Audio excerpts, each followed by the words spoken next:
Welcome to MLC TV News Oct, reaching you live from the city of Lokoja, the confluent state of Nigeria. I am Joshua Adinoy. The headlines.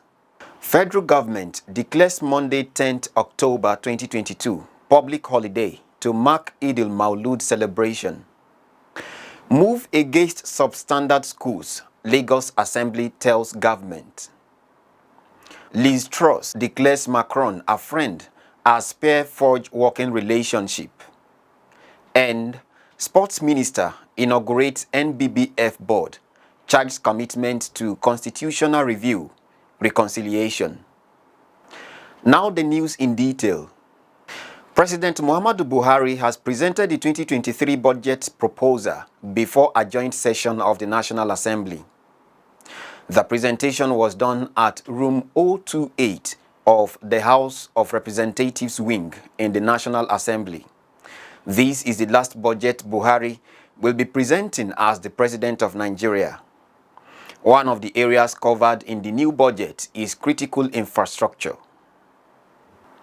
The federal government has declared Monday 10th October 2022 as public holiday to mark this year's EIDUL-MAWLID celebration in commemoration of the birth of the Holy Prophet Muhammad. Minister of Interior Ogbeni Rauf Aregbesola, who made this declaration on behalf of the federal government, congratulates all Muslims both at home and in the diaspora for witnessing this year's occasion. Aregbesola, in a statement signed by the ministry's permanent secretary, Shoaib Belgore, admonished Nigerians to imbibe the spirit of love, patience, tolerance, and perseverance, which are deep spiritual virtues which Prophet Muhammad exemplified, adding that doing so would guarantee peace, security, and harmony in the country. Ogbeni Aregbesola enjoined Nigerians, particularly Muslims, to refrain from violence, lawlessness, and other acts of criminality. While calling for a stop to all divisive tendencies across the country, the minister urged all Nigerians, and the youth in particular, to embrace the virtues of hard work and peaceful disposition to fellow human, irrespective of faith, ideology, social class, and ethnicity, and join hands with President Muhammadu Buhari-led administration in its effort to build a progressive and enviable nation that all citizens will be proud of. The minister also enjoined Nigerians to be security conscious, asking them to report any suspicious persons or activities to the nearest security agency and through the N-Alert application on Android and iOS. The federal government has set up a committee saddled with the responsibility of ensuring adequate safety measures in securing train and other railway infrastructure. Terrorists in March this year attacked the AK-9 Abuja-Kaduna train and abducted its passengers. This led to the suspension of train services on the corridor, with the federal government saying services will only resume after all the abducted passengers must have been released. The abductors released the hostages in batches, with the last set of 23 released on Wednesday. When asked about the effort being made to secure the train and their passengers ahead of the possible resumption of services, the Ministry of Transportation's spokesperson, Yakubu Mahmood, said a committee has been set up for such purpose. According to Mahmood, the committee is chaired by the ministry's permanent secretary, Magdalene Ajani. Meanwhile, in an unscheduled visit on Thursday in Kaduna, the President, Muhammadu Buhari, met with the free 23 passengers at the Nigerian Defense Academy Hospital, where he also thanked the Nigerian military for their brave services in securing the safe release of the hostages from Boko Haram terrorists.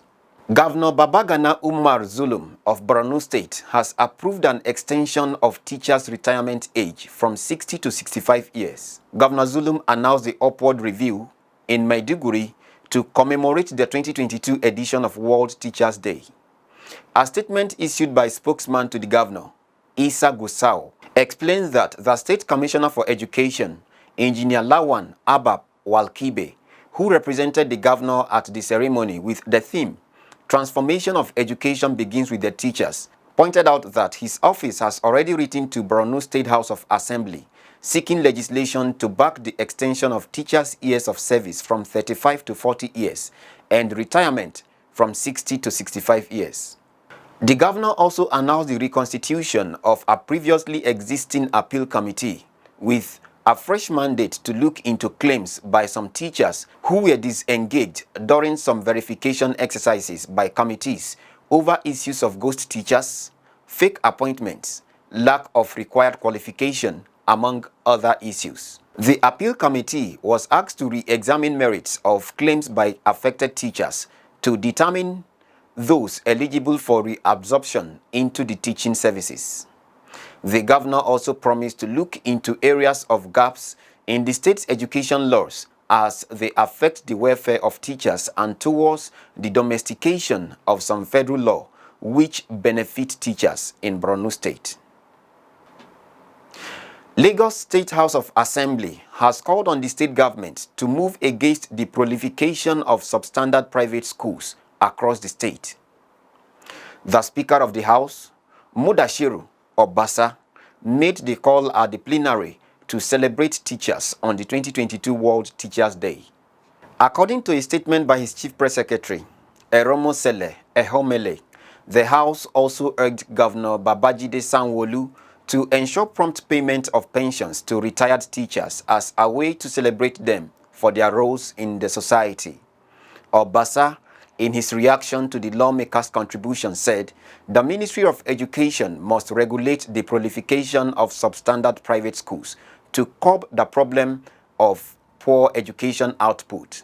The lawmakers further asked the government to ensure that private schools meet up with requirements before they are granted approvals.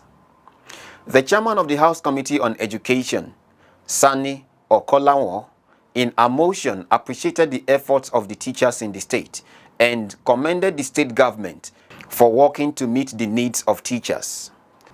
The United Nations Educational, Scientific and Cultural Education set aside October 5th every year for the celebration of teachers, and the theme of this year's celebration is "The Transformation of Education Begins with Teachers." Kano State Commissioner for Environment, Dr. Kabiru Ibrahim Getso, says the present administration under the leadership of Abdullahi Umar Ganduje is keen and committed to ensuring environment devoid of waste and pledged to continue to explore more ways to manage and clear wastes in the metropolis for smooth day-to-day activities among the teeming residents. A statement by Ismail Garba Gwamaja, Director, Public Enlightenment of the Ministry, explained that the commissioner who spoke at Adakawa dump site in Dala local government area during the routine monitoring exercise by the State Task Force Committee expressed satisfaction with the level of progress achieved so far. He assured the people in the area that the bulldozer machine will remain at the site until and unless it evacuates all the waste dump at the site.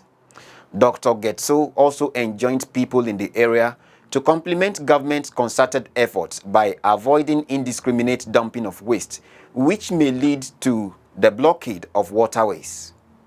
Responding on behalf of the people in the area, Hamza Adakawa expressed profound appreciation to the governor for putting smiles in their faces.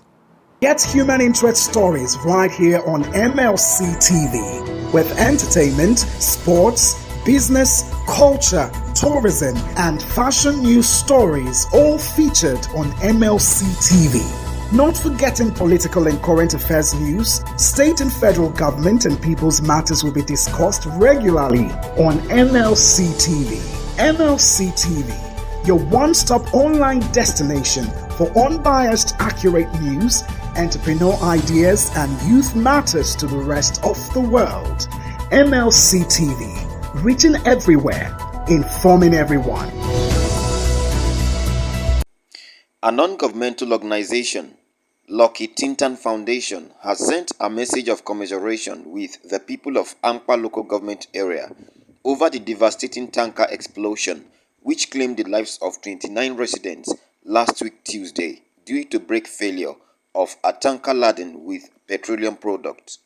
President of the foundation, Abubakar Isa, also known as Lucky, in a statement expressed sadness over the unfortunate incident which led to the death of innocent people, saying, "It is shocking and painful." Isa said he shared in the pains of the entire people of Ampa community, family of those who lost their loved ones, as well as the government and people of Kogi State over the incident, which, according to him, changed the mood of Ampa and its people last week. According to Lucky, such an incident has left many bitter memories on the minds of the people of Ampa and will take time to heal, especially the fact that the bodies of a good number of the victims could not be identified. The president of the foundation said with sorrow in his heart, he joins all men and women of goodwill and pray for the peaceful and perpetual repose of the souls of those who died in the process. The foundation urged Kogi State government to immortalize the memories of those who died by naming important public facilities and events after them, particularly within Ampa local government area. The foundation also called on the government of Kogi State to urgently take steps towards forestalling a reoccurrence of the incident in the same spot, which he said is notorious for claiming lives based on the previous occurrences. Abubakar Isa challenged Ampa local government to enforce the use of alternative roads for articulated vehicles coming into Ampa, restrict roadside trading, and deal decisively with anyone found violating such laws. As part of measures to prevent future occurrence, Abubakar Isa called on the State Ministry of Work to erect speed limit breakers, mount road signs, and educate road users on the dangers of driving worn-out vehicles and other forms of behaviors capable of putting people at risk. The Nigeria Center for Disease Control, NCDC, has said that meningitis can be transmitted through coughing, sneezing, and kissing. The NCDC said meningitis is an epidemic-prone disease with cases reported all year round in Nigeria. According to the center, the most common signs and symptoms of meningitis are fever, headache, nausea, photophobia, that is, pain on looking at bright light, neck stiffness, and altered consciousness levels. The highest level occurs in the meningitis belt of Africa, south of the Sahara Desert. In Nigeria, the belt includes all the 19 northern states, the Federal Capital Territory, and some southern states. Meningitis is an inflammation of the meninges, a thin layer of the connective tissue that covers the brain and the spinal cord. Report has it that Nigeria has recorded 961 suspected cases and 56 deaths of meningitis in 32 states, including the Federal Capital Territory, across 159 local government areas so far in 2022. The World Meningitis Day is celebrated every October 5th to raise awareness of the disease. On the foreign scene, England's Prime Minister, Liz Truss, has labeled Emmanuel Macron a friend as they announce plans to work together at the first meeting of a new political club of nations. Truss has declined to say whether the French president was a friend or foe during the leadership campaign. The French president said he hoped for a new phase in post-Brexit relations. The pair agreed to step up cooperation on ending small boat crossing in the Channel and announced a summit in 2023. Leaders from the EU, the UK, Turkey, Norway, and the Balkans met at the first European Political Community in Prague on Thursday. They discussed energy, migration, and security, with a particular focus on the war in Ukraine. Ukrainian President Vladimir Zelensky spoke via video link. The summit, billed as European political community beyond the EU, has been championed by Macron, who told reporters that it sent a message of unity. Lesotho is holding parliamentary elections, with little sign that it will end years of political gridlock. 50 parties contested the Friday poll in the kingdom, which is landlocked inside South Africa. Division and defections within the governing ABC party have left it vulnerable to opposition rivals, particularly the Democratic Congress. Last month, Lesotho's highest court overturned a state of emergency imposed in August after members of the parliament failed to pass a raft of constitutional reforms. On sports, let's join Jonah Malik for updates.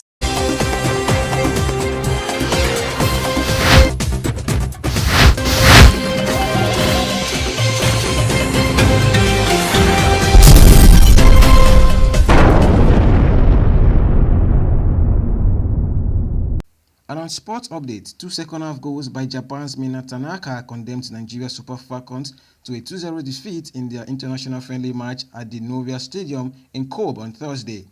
The news agency of Nigeria reported that the Nigerian senior women's national team could not keep up to the pace of the Japanese side in the game.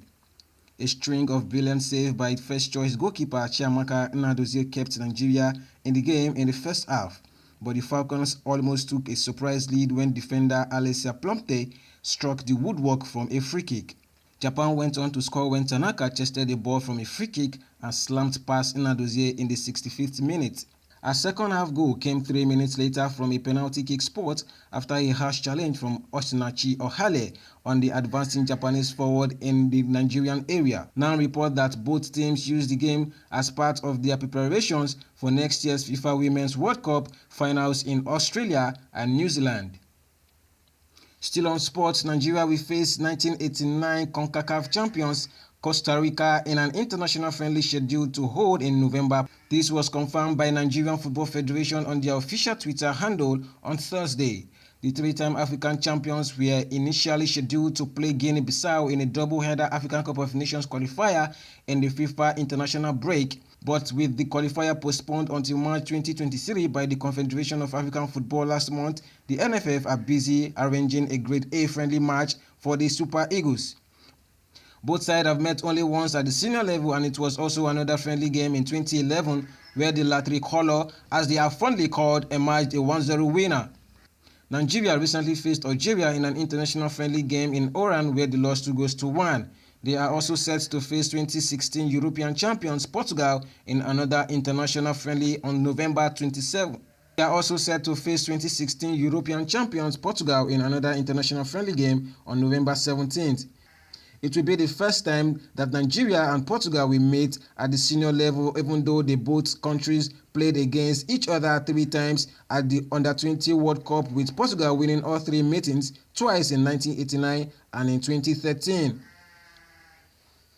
And in basketball, the Minister of Youth and Sports Development, Sunday Dare, on Thursday inaugurated the Engineer Musa Keda-led Basketball Federation (NBBF) board at the Moshood Abiola National Stadium.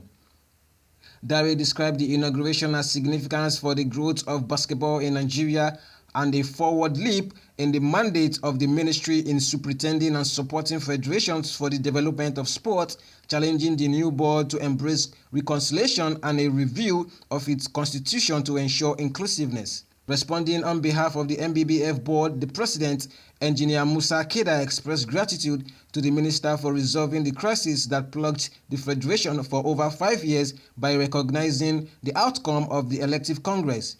He revealed that to put the past aside and work together with all stakeholders, a reconciliation committee has been put in place to unite the federation for the task of repositioning basketball in the country, while the process for the review of its status and constitution has begun.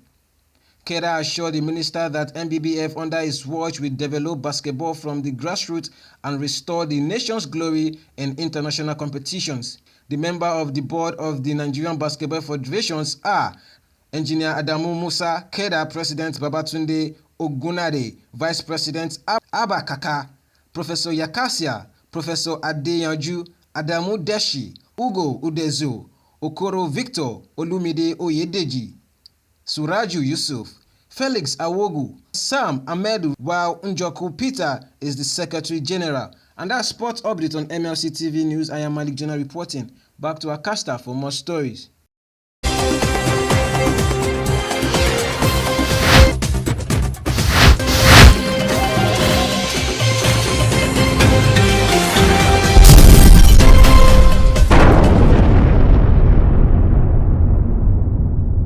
Thank you, Jonah. And on entertainment, let's join Matthias Ayodeji Peter for the latest.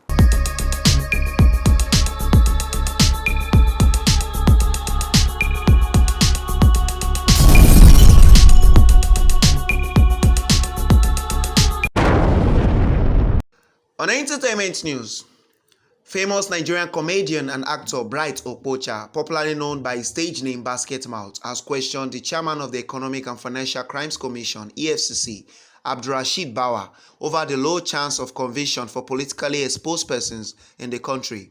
This is following the two recent protests by the youths in Warri area of Delta State and that of Ibadan over unwarranted arrests and extortion by the anti-graft agency without any links to cybercrime. Responding to the actions, Bawa noted that the exercise will not stop the agency from arresting anyone causing or promoting fraud in the country. But Basket Mouth on his Instagram story questioned the EFCC boss for not arresting corrupt leaders who are causing economic disaster in Abuja, where the agency's head office is situated. He said, "Great, this is awesome news and I support it. But what about the ones that cause economic disaster? They are working freely in the same Abuja. Charity begins at home is all I'm saying." The comedian further shared screenshots of past news where different government personnel couldn't account for the money in their care. And still on our entertainment news from Africa, the Nigerian entertainment industry and primarily the music end of the industry has been thrown into mourning following the sudden demise of talent manager and PR specialist Steve Spotlight Osagie.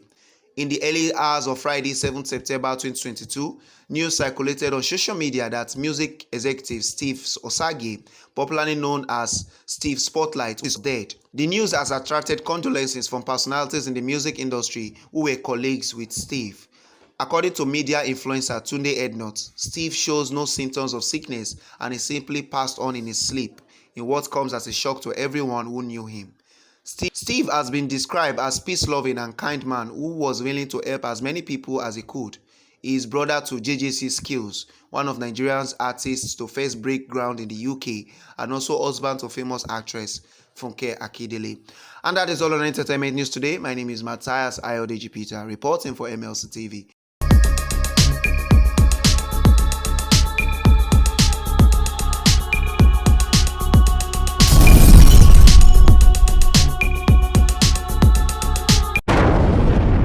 Thank you, Matthias. And that's the size of our package for today. Join us next week at this same hour to watch our news as we give you updates on happenings within and across the globe. Don't forget to subscribe to our YouTube channel, Malachite TV. Like and follow our Facebook page, MLC TV, Instagram, MLC TV 2021, Twitter at MLC TV 1. For your event coverage, information, contribution, advert and sponsorship, please call any of our numbers displayed on your screen. Join us Friday and Saturday to watch our special programs. Saturdays, 9 p.m. Political Arena. It's Malachite TV, reaching everywhere, informing everyone. I am Joshua Adinoy. Please continue to be your brother's keeper to build a united and peaceful society together. Good day and thanks for watching.